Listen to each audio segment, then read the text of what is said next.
Vitamin D, specifically D3.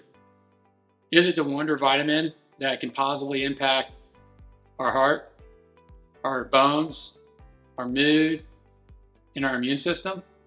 Yes, it is, but it needs help from vitamin K, specifically K2.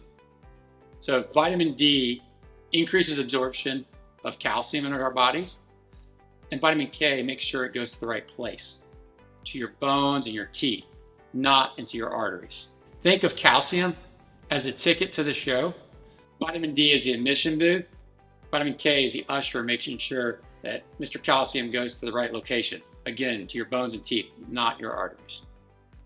Some people call vitamin D the sunshine vitamin. Rightfully so, because when we're exposed to sunshine, our skin produces more vitamin D. Most people have heard of seasonal affective disorder, which is basically depression in locations that you wouldn't get a lot of sun exposure at during the wintertime. That's part due to lower vitamin D.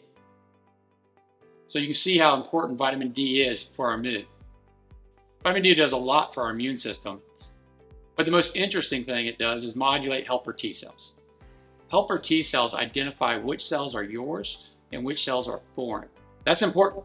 You don't want your body to attack its own cells. Then you get basically an autoimmune disorder.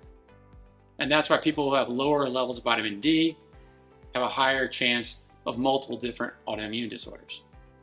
Unfortunately, the FDA recommends around 600 to 800 IU per day, that's international units, which is completely arbitrary term, to reach their goal of 30 nanograms per milliliter. But if you want to be healthy, you need to go with current literature, which recommends a minimum of 40 to 60 nanograms per milliliter, and they're measuring 25 hydroxy vitamin D when they measure that.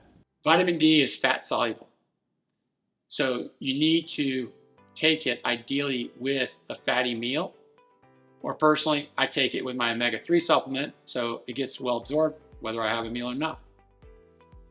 Most people need to take about 2,000 to 5,000 IU per day to reach those optimal levels. But this is a situation where you need to know your labs. You need to be checked and you need to follow them and adjust appropriately. If you're going to start vitamin D/K supplementation, please run it past your healthcare provider to make sure it makes sense for you, especially if you're on anticoagulants like warfarin. Thank you.